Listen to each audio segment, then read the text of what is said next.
are able to hear the forum. If you cannot hear us speaking, candidate or the moderators, please raise your hand instead of shouting out, and we will try to speak louder for you. The candidates have drawn for the opening speaking order.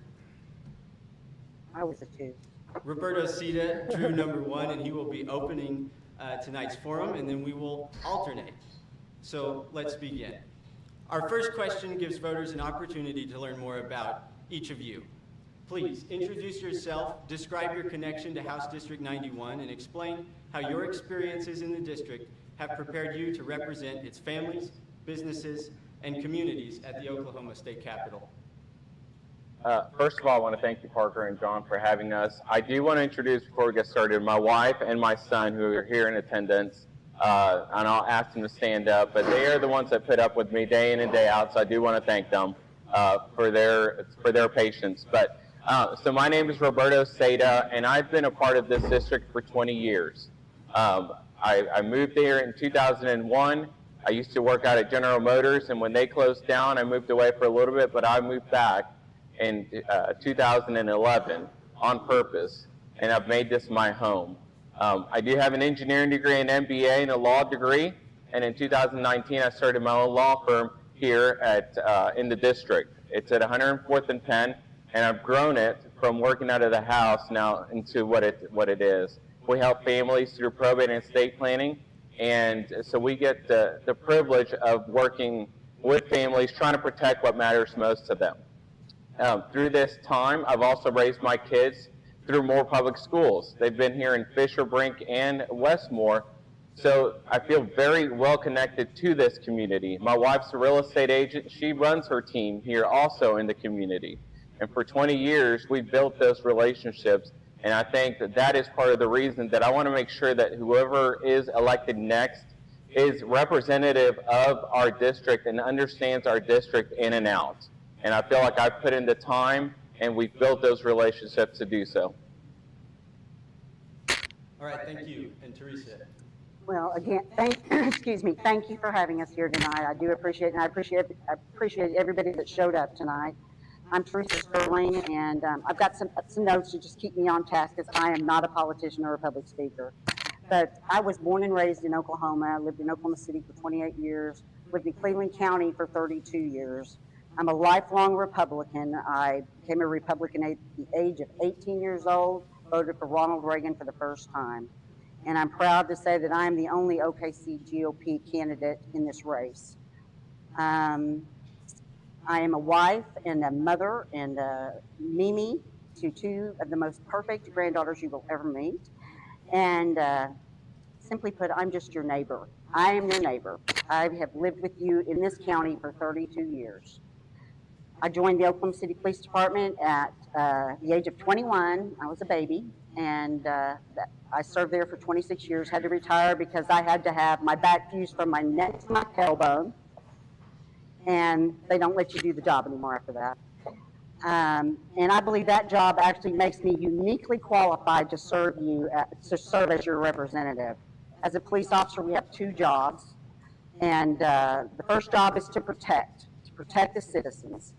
And as an officer, my job was to protect you against criminals, bad behavior, and to protect the rights of every citizen, including the people I put in prison for hundreds of years and the 2 guys I put on death row, their rights.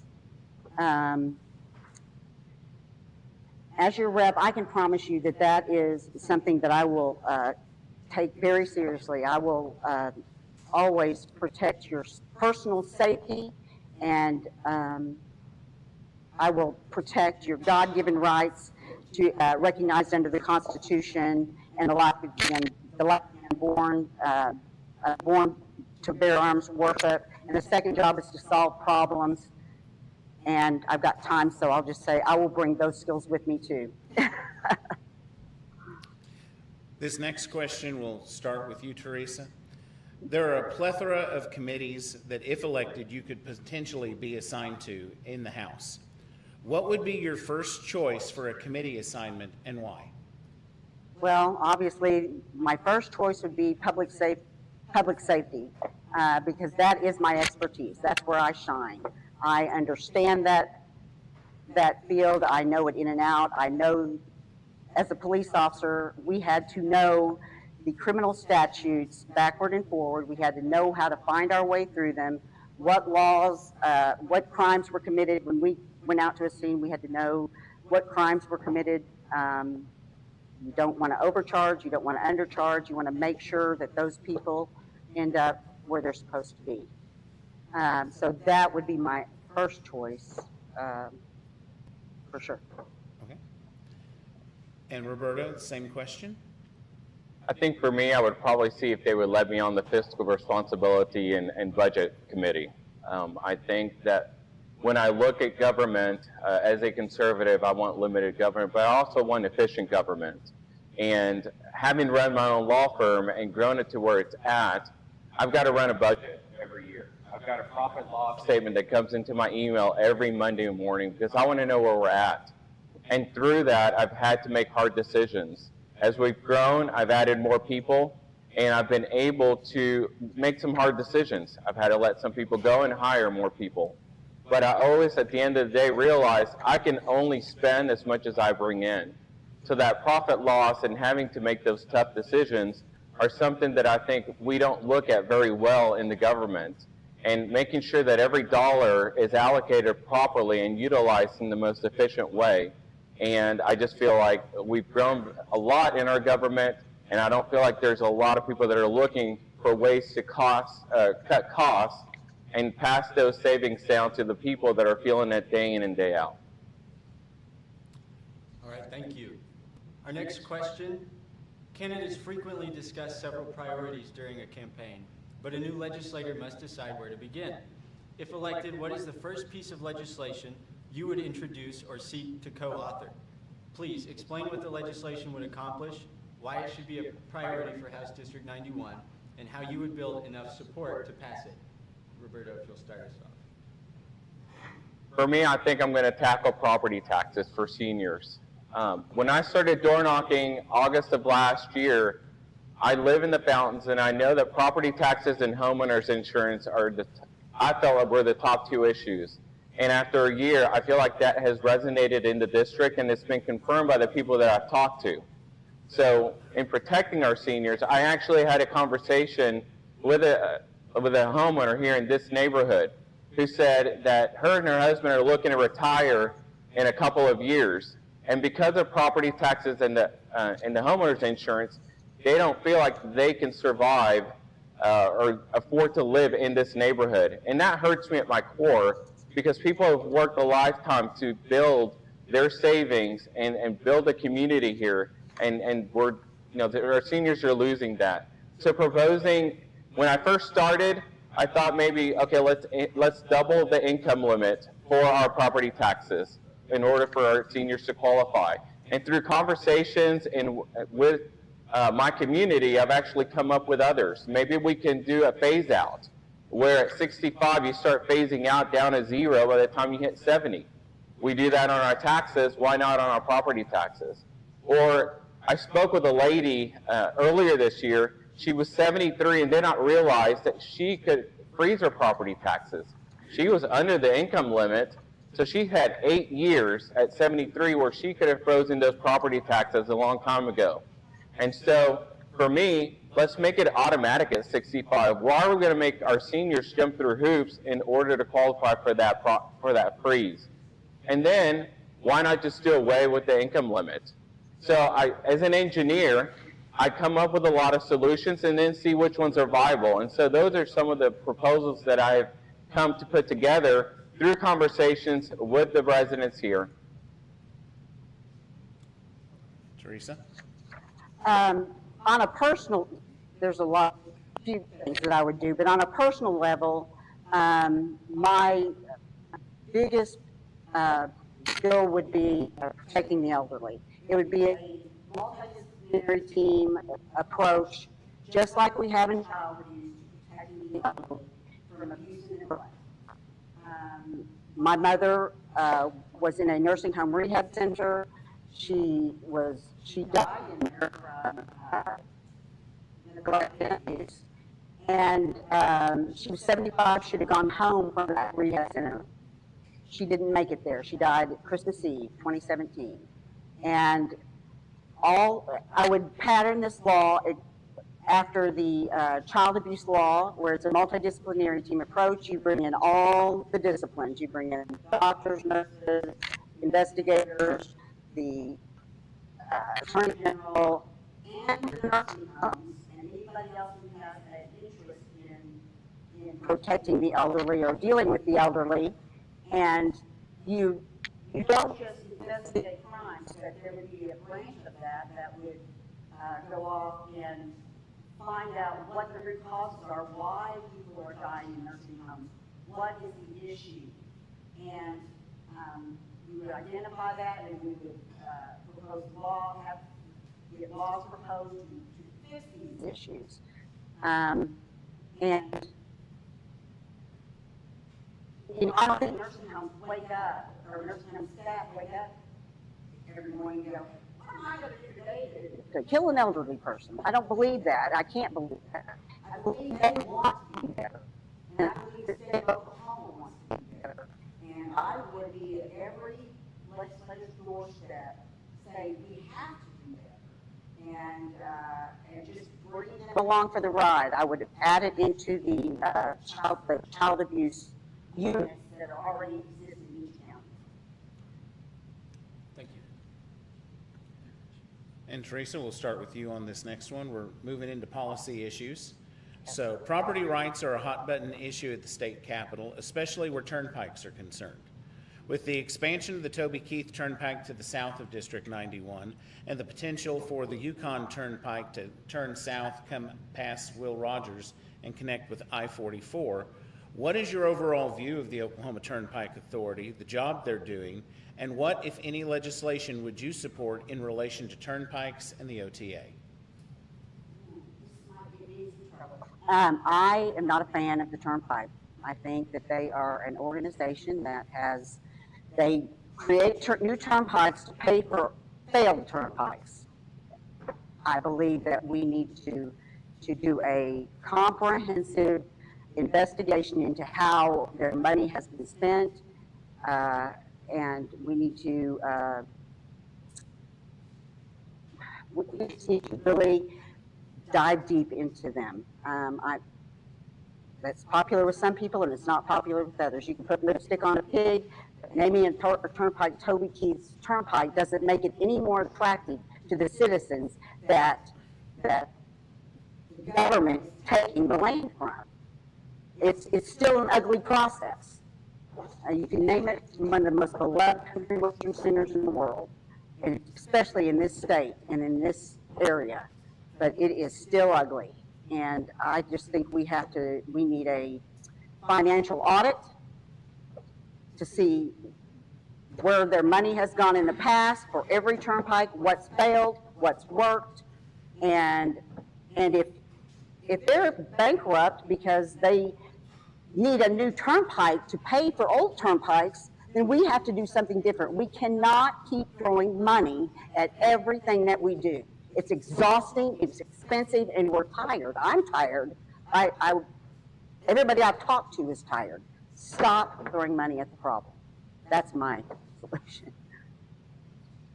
Roberto? I'm done.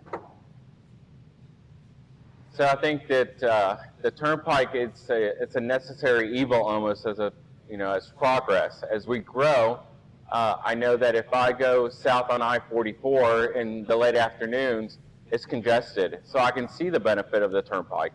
I also benefit from the turnpike by going to Tulsa or going to Lawton. So it is a necessary evil. I've had, I know families personally that have been affected by having their land taken. And so I realize that it is not a simple topic. I think that this is just one of those topics that if there was a simple fix, I think it would have been found by now. But me personally, I think that one of the biggest complaints is that homeowners were not given the right notice, or at least the notice itself lacked sufficiency. And so working with homeowners and figuring out where are the best places to route these turnpikes. I personally, I don't want my land taken, but I realize that there are going to be times, and I know I went to Oklahoma State where the homeowners right next to the to the campus had their property rights taken. And that's hurtful. And I think that trying to compensate them correctly and adequately is part of that process. My wife has gotten to work with some individuals who have had their land taken, and they've been able to benefit because they took that money and invested it into a different home. So I think there's definitely winners and losers, and I think that it's just having a conversation with all of the individuals involved to make sure that we can find a resolution that's adequate for everybody. Can I just say one sentence? We'll let you both have a 1-minute follow-up. All I want to say is the turnpike from Tulsa to Oklahoma City was supposed to be paid for and free when I was a child. We're still paying for it, and we're paying a hell of a lot more than we were when I was a kid. That's all I have to say about it. Roberto, 1 minute if there's anything else you want to add on the topic. No, I'm good. Okay. Thank you both. We won't be leaving controversial questions behind us yet. Oklahoma seeks major economic development projects that create jobs, strengthen domestic manufacturing, and contribute to national security. A proposed aluminum smelter project in Enola has also generated heated debate concerning property rights, foreign investment, government incentives, infrastructure demands, and the voice of local residents.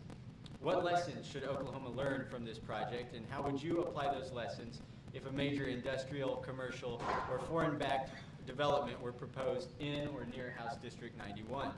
How would you protect homeowners' local property rights while encouraging responsible economic growth and job creation? Roberto, if you'll start us off. For me, I definitely think that Inola has done, I think that the residents have made their voices heard. And I think that elected officials need to listen to the residents. So for me, I wouldn't necessarily want to make a decision one way or another without consulting my residents. I take the position itself very seriously. It is a state representative. It is a representative of House District 91. And for me, if I have a controversial issue that I want feedback on, I would definitely want to seek that feedback from the residents to see how they feel. Inola has chosen that they don't want it, and I think that the representatives need to follow that. I think in Yukon we saw something similar where the residents felt one way and the mayor, I believe it was the mayor, voted another way. I believe there'll be some repercussions for that.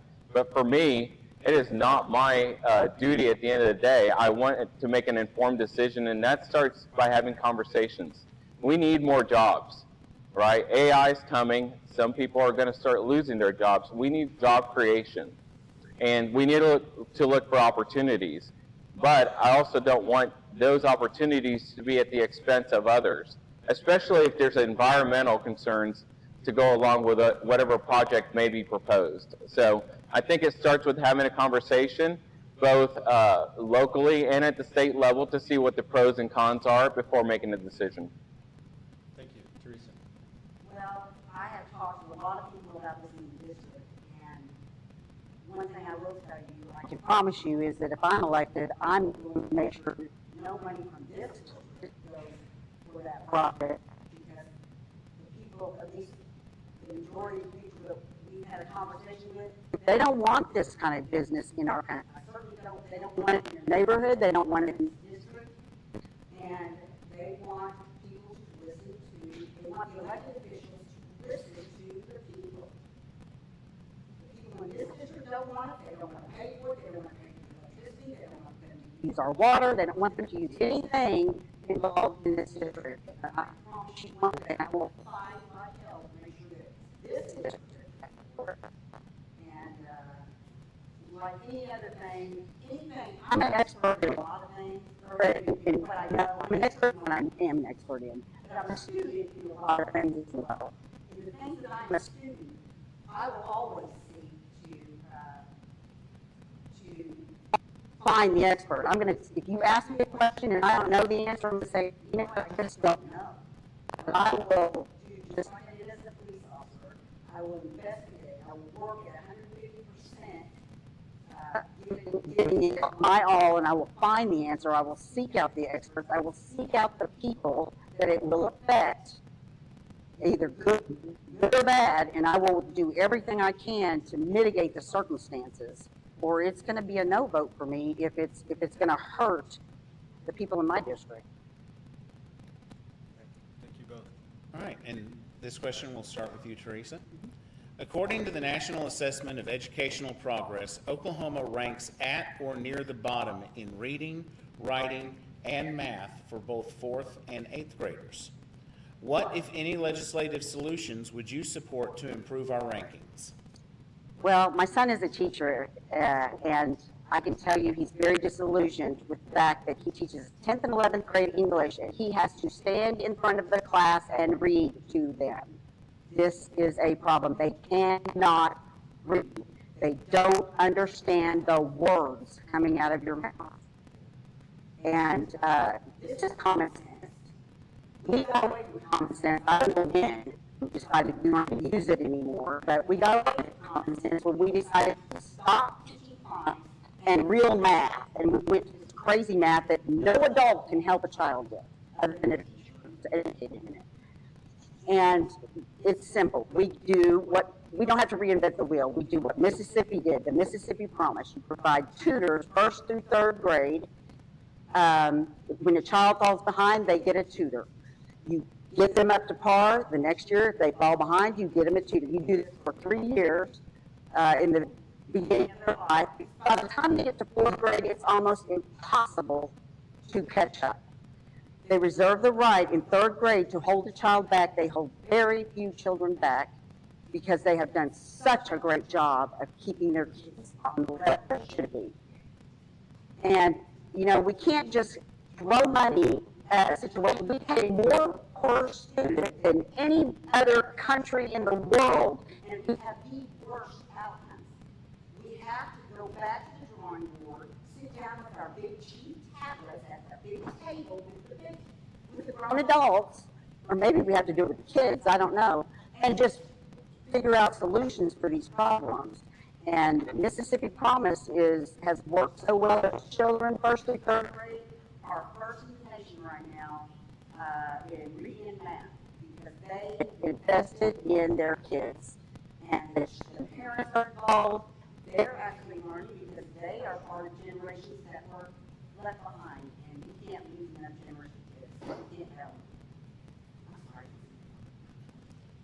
Roberto? So the Mississippi Miracle was passed. The legislature there in 2018 made changes that have now resulted in where they're at nationally. We were ranked right with them, near the bottom. And we had similar legislation going through our legislature at that same time. It did not get passed. So I do feel now we're trying to catch up, and they did pass something recently that I hope will get us there. Yes, 3rd grade is the key grade level. But I also heard that kids up through the 5th grade, they learn to read, and after the 5th grade, they read to learn. So we've got to make sure that our kids have that ability to learn how to read and make sure that we are providing the resources to do that. Part of that is making sure that, again, going back to that government efficiency, how can we allocate more money so that we can get our kids to be able to learn how to read?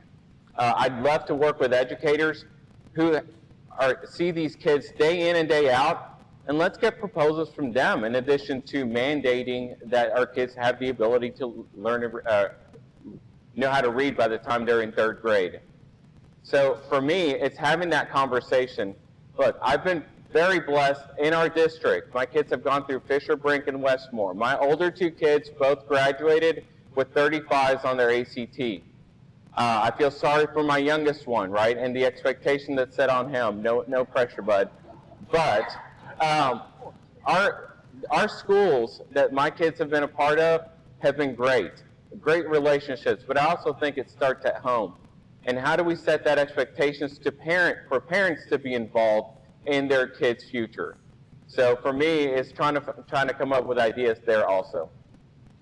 I'd like to do a 1-minute follow-up on this. You both mentioned the Mississippi plan and how that was structured. Assuming that is the solution to the problem, would you, 1 minute, so basically, you know, a quick yes or no, would that mean that you would vote for additional funding for public education to implement that solution? Well, I think we'll have to fund it if we want to. We'll have to fund the tutors if we want to do it. What that looks like and where that money comes from, I don't know. I'm pretty sad, I don't know. Not there, don't have the budget. Don't know where we can cut and where we don't. And I agree with Roberto on the fact that we have to, the teachers, parents, and we have to have real enrollment. Definitely starts with home. Parents are the biggest, can be the biggest supporters of the kids or the biggest detractor at times. And Roberto? So we will need more revenue, but where does that come from? I think that we all want our taxes to go down. The legislature passed an income tax reduction last year, and they're trying to get income tax to zero.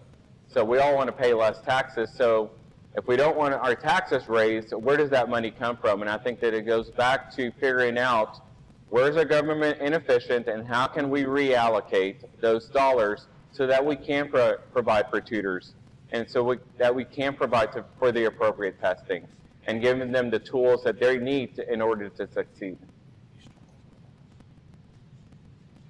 All right, thank you both. Next question, we'll start with Roberto. Protecting law-abiding citizens and supporting law enforcement are fundamental responsibilities of state and local government. Oklahoma must also contend with prison capacity, repeat offenders, illegal drugs, mental illness, and the cost of maintaining a secure correction system. What should the legislature do to address prison overcrowding while ensuring that violent and habitual offenders remain off our streets? Please explain how your approach would protect the public, support law enforcement and corrections officers, and use taxpayer dollars responsibly. That is a great question. So let's see if I can. and I appreciate the service that Teresa and Terry did, in being in our police force, and I definitely want to support our law enforcement in whichever way I can. It is the reason that in a 2025 study, residents of Oklahoma in Ward 5 said 7 out of 8 felt safe walking through their neighborhood during the day, and 2 out of 3 felt safe walking through their neighborhood at night. It's because of that law enforcement is working, and I would want to do everything I can to support them. With that, I know that one of my opponents during the primary, he lost his daughter to a drunk driver, right? And you hear stories like this where these multiple offenders are getting released back into the roads. So what steps can we take to protect our citizens from people who are committing multiple crimes? For me, I can only imagine what repeat offenders are. So I think updating our laws to make sure that those repeat offenders actually suffer consequences. We definitely have an overcrowding of our jail system, and you hear it over and over again, but how do we provide funding for that? Taking a look at, I believe whether or not they've done their time, I think it's hard to know, and I would probably rely on the experts in those areas. Let me go to them and figure out what solutions can we draw from what we've learned in order to reduce that population. Again, if there was an easy fix, I think we would have fixed it by now. And so for me, until I have the ability to talk to the people on the ground to gather their thoughts and ideas, I think I would be talking a little too early. Thank you, Teresa. Well, crime is the risk versus the reward. You did a robbery and and the reward is bigger because you got the money and you got away with it X amount of times, or you just did a day jail, however many days in jail, and you get out. That reward is pretty good. But if the reward for that crime is prison for a long period of time, and it's not just get out, on good time or whatever, that reward is not so good. We want to make crime something you don't want to do in the state of Oklahoma.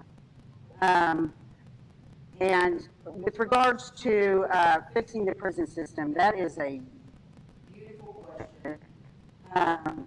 We were going to have to go in and we are going to have to look at how they're run, where their money is going. You know, like I said, we don't ever have to reinvent the wheel. It's already been done. There's things that we can do. We can make self-sustaining prisons. They farm. They learn a trade while they're doing it. Imagine that. They can grow vegetables. They can learn to cook in the kitchen. You know, instead of letting them work out all day, so when they get out early, they can go attack the police or the citizens walking down the street. We put them to work in a field. They don't have to bust rocks or anything like that, but we could have self-sustaining prisons. It would actually give them a sense of work and a job when they got out. I don't know, I hope I'm probably running enough time, but if you haven't heard about the inmate that was murdered while 16 or so DOC officers stood outside his cell and watched, that is the problem. It's immoral and unethical. We still have to treat our prisoners ethically. You know, we have to be human about how we deal with everybody. Moving on to everybody's favorite topic, the budget. Nobody laughed at that, but that's okay. Whenever the legislature looks at the budget, higher or new taxes are always a possibility to fill in budget holes. Some states have started to look at taxing AI and AI services as a stream of revenue. Would you support a tax on AI services? Why or why not? And if so, how would you implement it? Teresa, we'll start with you. Well, and here's where I'm going to tell you, I have absolutely no idea. I have not checked into that. So my answer to that would be, I'm going to talk to the people that are smarter than me. I'm not the smartest person in the room, but I will always find the smartest person in the room and get their opinions, and I'm going to find the people that it's going to affect. I do know that there is some questions about how safe or how loud or how whatever is it damaging to our environment or to our cities, these data centers. So I'm definitely going to want to investigate that as well before putting them in, you know, before saying, yeah, come on, bring it here. And I want to listen to what my constituents are saying. I'm going to talk to the people it's going to affect. Be that good or bad. I don't know. I just don't know an answer for that, but I would definitely find out and give you an answer. Roberto? I don't know in what way you're alluding to taxing AI. Is it the use of AI? Yes. Okay, so my gut feeling is, first time I've been asked that question, but my gut feeling is, do I want additional taxes? So if I'm going to have to pay a tax on using AI as a business owner, I think that's going to hurt me, right? So I utilize AI right now, and I'm trying to find ways to utilize it even more. I came home from a work trip, and I told my staff we are going to implement AI in our firm. Now, I also told them your job is not at risk. But what it allows us to do is to be more productive so that we can service our clients better and service more clients with the same number of people. So it's making me more efficient, and as a business owner, it makes me profitable, and I can afford to pay my employees even more. You're going to get your tax through that if I'm paying my employees more.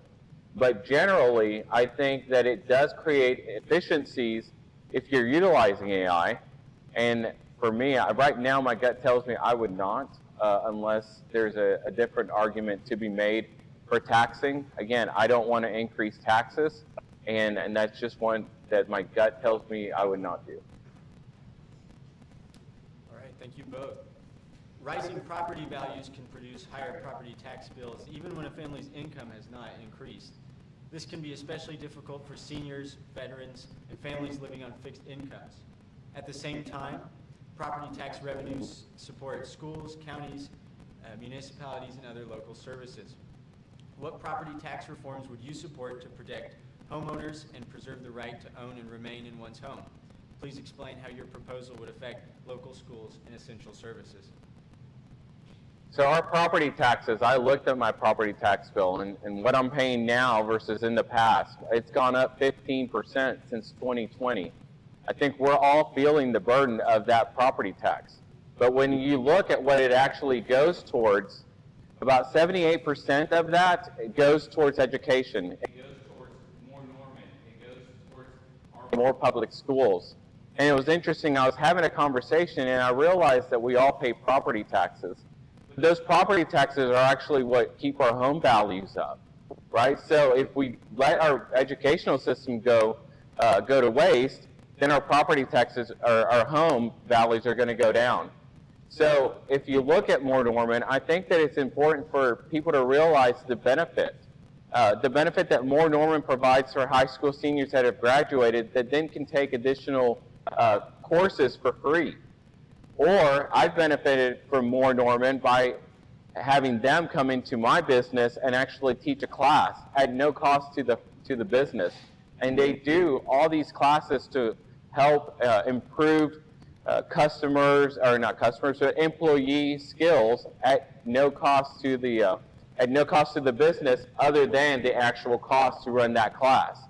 It is run as a nonprofit, and I think that More Norman provides a huge value, right? So I think that's something that we need to think about. Our schools aren't going to improve from capital investments unless we invest in those schools. Now, what I do kind of wish that we had more transparency is in the fact that 35% of our property taxes are considered sinking fund, meaning that they're there to service debt. And that once that debt is paid off, our taxes would go down unless it's replaced by another bond. And so you hear, let's pass this bond, no new taxes. Well, it's replacing a tax that would have gone away, and greater transparency, I think, is needed there. Thank you. Teresa? Can you tell me the question again? Yes. So I make sure I understand it. What property tax reforms would you support, and explain how that would protect local schools and essential services? Well, I've never been a tax cut I didn't like, so I hate taxes. I think they're burdensome, but I do understand that we have to have them, or we can't be self-sustaining government. What I hate about property taxes and the rise of them is they want to tax us on unrealized gain. They want to keep charging us more money that we may or may not get in the future. And so they just keep going up and up and up. And yes, it's important that we fund education and public safety. We have to do these things. However, the public schools are so top-heavy. I don't know, there's like 500 or something. I don't know, there's a lot of school districts so that means everybody's got an administrator, an assistant administrator, and all the little people underneath them. And perhaps maybe we should consolidate and make less administrators, less top-heavy. Let's spend the money on the teachers, on the classroom, on the tutors. You know, all of them. I don't even know. I should have looked at the percentage of the amount of money that we're paying here to our kids and our teachers. I'm sure it's ridiculous. And I'll post something about that because it just makes me angry. But I understand the rural voters they want to make sure that they get enough money to run their schools. We write that into the legislation to ensure they get the right amount of money and we protect the rural schools because they are so important, so valuable. I'm done. I thought you were fixing to put it, so. 1 minute follow-up, Teresa. I just want to clarify something you said and make sure that I understood you correctly. You talked about school consolidation. Did you mean school consolidation or district consolidation? District. I mean, you've got, it's like an obscene amount of districts. You've got we're talking about Putnam City, Oklahoma City, Norman, Moore, the districts. And every one of those districts has a bunch of people making hundreds of thousands of dollars. We're not talking $20,000, $40,000. I don't know what teachers even make, but it's not enough. It's not that. It's my son's a teacher. He has to Uber on the weekdays and weekends. Okay? To pay bills. So, if we were to consolidate, make, I don't know, make 12, make 15, make 20, 500, 800, however many it is, it's 500 plus. Too much. Way too many. We're paying way too much money up here when we should be putting it in the classroom, spending it on our kids. We cannot fail another generation of kids. We fail generation after generation after generation. And Roberto, I'll give you 1 minute on this topic as well. Yeah, I actually reached out to more public schools a couple of months ago, and I asked them about their budget and what their constraints are. He notified me and reminded me that salaries are not paid through our property taxes. Property taxes go towards capital improvements. Salaries are paid through the state's budget. So if we want to look at consolidating, we need to look at it through our state budgetary process. But what he actually told me is that our school districts, their biggest expense are insurance, property insurance, and healthcare costs. The same exact issues that we are facing as individuals in paying for our healthcare and for our property insurance. Thank you. And Teresa, I believe I'm starting with you on this question. Oklahoma has some of the highest home insurance costs in the country. Despite paying the most in premiums, Attorney General Gettner Drummond has had to actively pursue insurance agencies that have allegedly been denying claims erroneously. What, if anything, should the legislature do to bring premiums down and hold bad actors accountable? Are you speaking of health or Home insurance, property insurance rates. Well, first of all,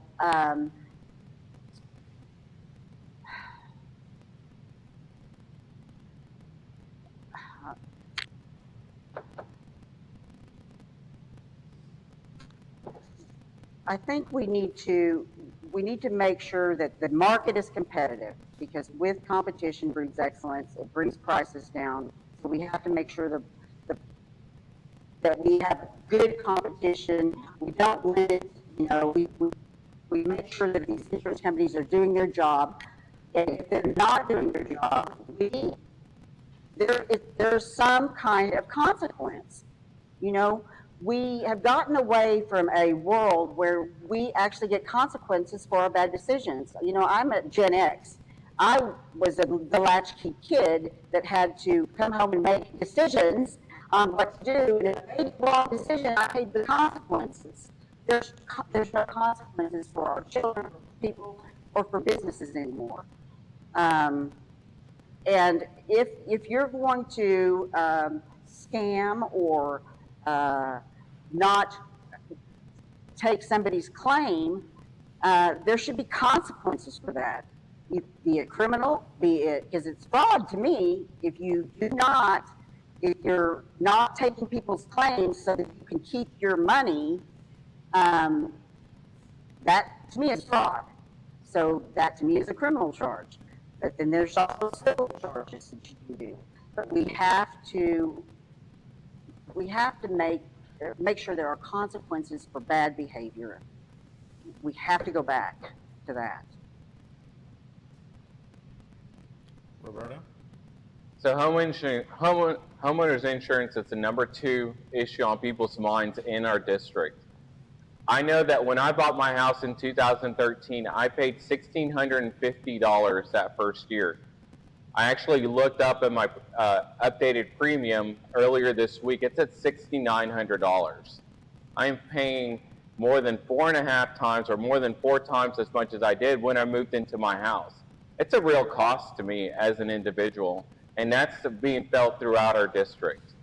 So Oklahoma, up through 2004, had a file and use system where the insurance companies actually had to file their premium increase, and then our insurance commissioner would actually approve or deny it. We went away from that and went to more of a competition-based setup. And so we've had that up through now. Earlier this year, the legislature actually passed legislation that's kind of going back to what we had pre-2004, to where the companies will actually have to file, and then the insurance commissioner will determine whether or not it is competitive or not. So that doesn't go into effect, though, until July 1st of 2027. So we still have another year where people are going to have their insurance premiums raised. I think part of it, I know that when I call and I'm saying, how can I get my insurance premium to be reduced, they always talk about replacement value. And it's some astronomical number that I'm like, my house is not even close to worth that. And so for me, I want to look at what insurance companies are using for value, but then also, how do we bring down a replacement cost? And is there opportunities there to actually lessen that so that we can pay lower insurance premiums? I know Marty Quinn, who's running for insurance commissioner. I've told him I'd like to sit down with him, the insurance companies and agents, and homeowners to see if we can't come up with more ideas. All right, thank you. That concludes our main questions for the night. You'll now have 2 minutes each to make a closing statement. We'll proceed with Roberto. So a lot of people ask legislators why they're running for office, and I'm here to tell you why that's the wrong question to ask. The right question to ask is what you bring to the legislature. Because on any given day, you're going to be asked to vote on something that you may have no idea or no background in. And so for me, I want to make sure that our legislators have the ability to vote on any issue that comes to the floor. Look, I opened my law firm out of my home in 2019. Today, it is the most Googled 5-star reviewed estate planning and probate law firm in the state of Oklahoma. I didn't start with any clients. I didn't have any staff. And it's been through trial and error and hard work that I've been able to build it. But I didn't do it alone. And I'm not trying to be humble. What I'm trying to show you is that that's how effective leadership works. It's by having communications with my staff on how do we improve things. And being willing to listen to that feedback is something that I've done, and that's the reason that I've been able to grow the law firm to where it's at now. I hope to bring that same effective leadership and hard work to our district to make sure that we are represented correctly and make sure that your voice is being heard by the legislature. Because I think oftentimes people get into the legislature and forget about the people that got them there in the first place. So I have a friend of mine that says, if I get into the legislature and I get a big head, she's going to smack me upside the head. I said, I hope you do, and keep me accountable. And I hope to represent you well. Thank you. Teresa. Well, first I'll kind of give you a quickie on why I'm qualified. And why I believe I'm qualified is life experience. Simple life experience. For 26 years, I investigated tragedies that people have gone through. I've solved problems. And if I missed a word, if I let it act, if I didn't dot all my I's, cross all my T's, I'm even compulsive about how detail-oriented I am. Somebody, either the wrong person would go to prison, or the two guys on death row might get off, or they might have been sent to prison being the wrong guys. I can tell you that I never had a case overturned, nor remanded back for trial either.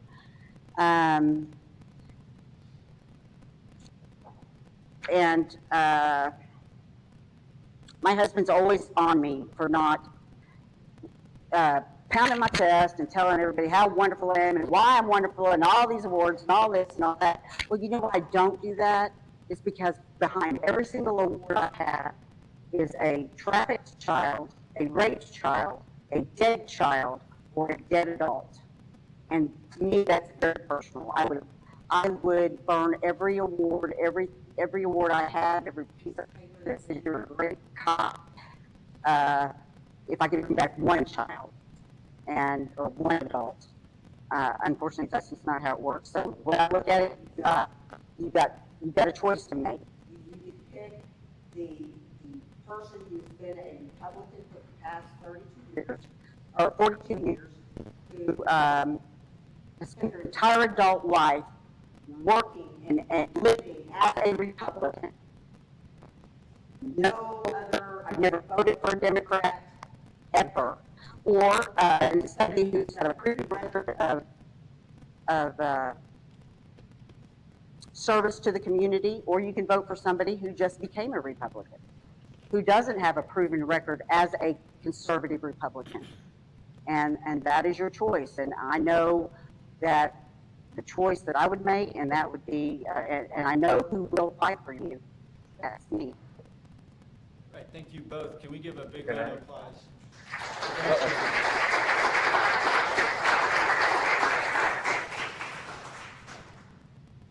Do I get a minute to rebuttal?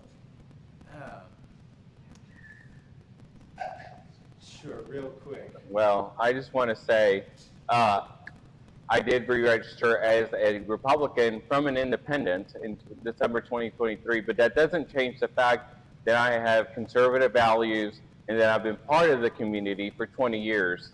And I really want people to do their research on, do you want someone who knows your district or you don't? But I would definitely, I want people to know that. Teresa, anything to add?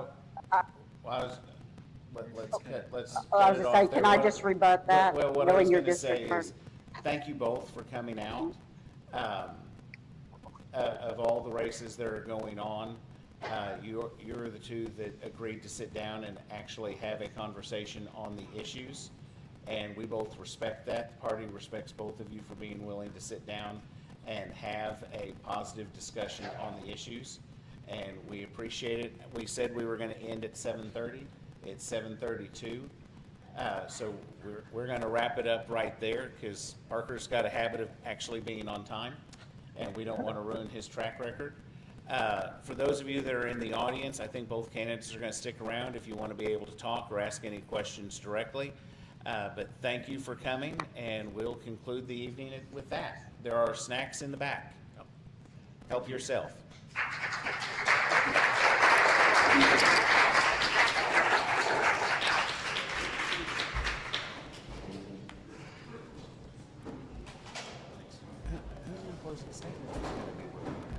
Gloves off.